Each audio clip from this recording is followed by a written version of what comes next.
291 days ago, 3 men came into our home 2 blocks from this location and held my daughter and I at gunpoint, robbed us, stole my car, changed my daughter's life. She's 21 years old and has not slept in 291 nights. And I say to people, I actually wrote every single council member right after that event 2 days later, begging them to go to the 2nd precinct, to watch the body cams of those officers when they showed up, to listen to the 911 call. They were our link to sanity. And 4 days later, the subject that they apprehended in my vehicle that night was released from jail. A felon on parole for a similar crime, released from jail 4 days later with 0 charges.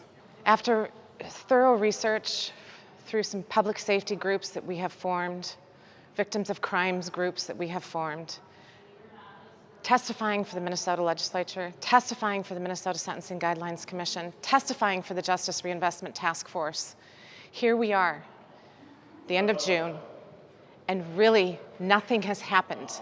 This state is a state of finger pointing. It is time that these people who have the powers that be, come together and stop finger pointing and start working on a common goal for the residents of the state of Minnesota. This all started when my son sent me the video of the shootout that happened on University Avenue.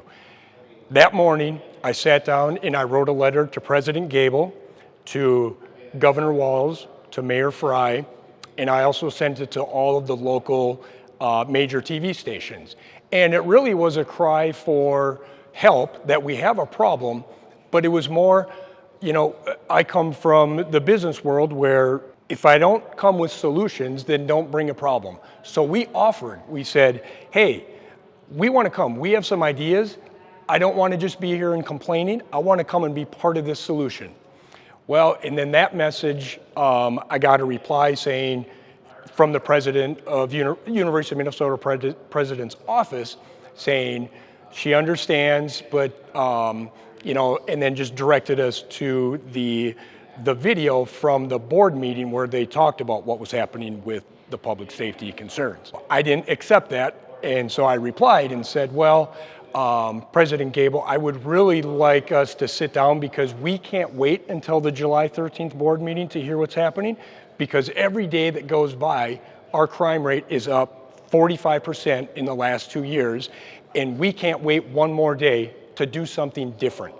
And that didn't get a reply at all. So then I followed up with a 3rd letter to President Gable, every single Board of Regents, Governor Walz, Mayor Fry, and I even sent that one to Senator Klobuchar. There was no reply on that one either until this week, when we found out just late last night, early this morning, that the official stance from the chair and the vice chair was they were not going to sit with us and talk through these issues. Nobody's listening, nobody cares. So we are trying to figure out who is it in the state of Minnesota that cares about this issue that is affecting every Minnesotan and every out-of-state student that comes in. Violent crime is up 45%.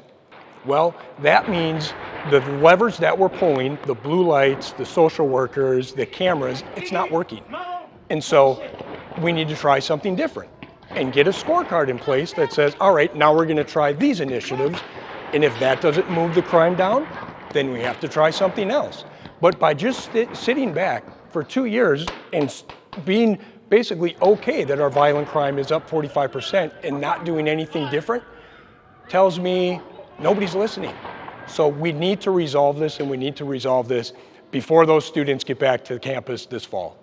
I didn't hear a whole lot of questions answered. I heard a whole lot of talking and a whole lot of just trying to kill time. I didn't hear a whole lot of the parents' questions answered, unfortunately, which is unfortunate for all the community members of Ward 2 and the University of Minnesota whose safety and security hinge upon these leaders working together, which clearly they're not. It was a bit of an Abbott and Costello routine is what I heard tonight.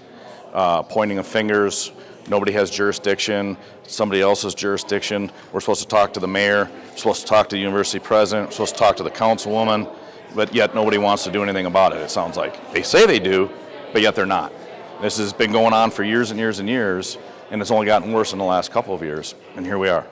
If they're leaders, they need to get together, and I think the leadership from the University of Minnesota needs to sit and start engaging some of the parents and the community members of their own school and the surrounding communities. I mean, there's a woman here tonight from the adjacent areas who told a story of a gun being pressed in her head and her daughter being robbed and the traumatic experience they've gone through. And this whole jurisdiction thing is ridiculous. We've heard in the past the University of Minnesota has not wanted to have Minneapolis police present.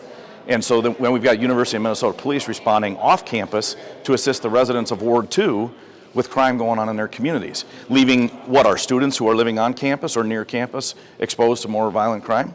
It's ridiculous. The crime rate is getting out of control. The police profession is being demonized. My sister-in-law, who's here tonight, said the same thing.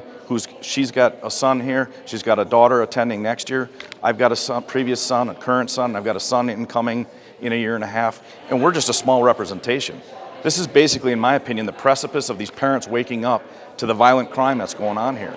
And the violent shooting that occurred at 1721 University a couple weeks ago was a wake-up call. And I think parents are outraged. And the group you see here tonight is only going to grow and grow and grow. I guarantee it. I listened to the councilwoman talk about, why people don't want to be police officers in the city of Minneapolis.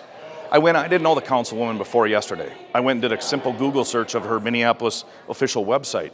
And I noted in there she tells a lie referring to the Minneapolis police as murderers of Jamar Clark. That case went to court, and the police were cleared of that incident. Yet it's that kind of rhetoric that demonizes the very police that she says she wants to get involved to take more responsibility in this city. It's ridiculous. This demonizing of police needs to stop. It just needs to stop, period, end of story. Are there bad apples in places? Yes, there are. But not everybody is a bad apple. And so this needs to stop. I think the responses from the parents were exactly what I expected them to be. We've been on a Facebook group together for over a year and a half. The responses from the university are somewhat what I expected because a lot of this is out of their hands. Not at all satisfied with the responses that I got from the politicians that were here. There's a real lack of support for UMPD, and that starts at the very top. And until that changes, they're never going to be able to hire more safety officers. They just can't. That's why people leave. I respect what the council member said. I respect her opinion. I don't agree with it. It felt very much like we were trying to talk about legislative issues and bigger picture issues. We want to talk about what's happening at the U and what's going on with our kids. That's why we're here in this really hot, in this hot setting. It's not to solve all the world's problems. We want to fix the problems that our kids are dealing with right now. Email our mayor, our city council people, everyone that you've ever voted for, or anyone that has anything to do with the U, pound them with emails, voicemails, tweets, whatever you need to do, because what we're doing so far has not worked. We need to mobilize and we need to communicate. The experience of the woman next to me who was robbed in her home and the fear that she lives with every day, and I think she came today for some answers, and I don't think she's leaving with any. And that's heartbreaking.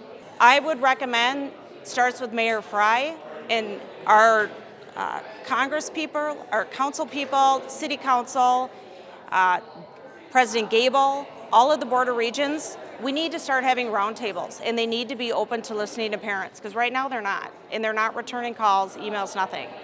And we're paying for this. This isn't free school. We want our kids safe. It's a very, very basic thing. That's it.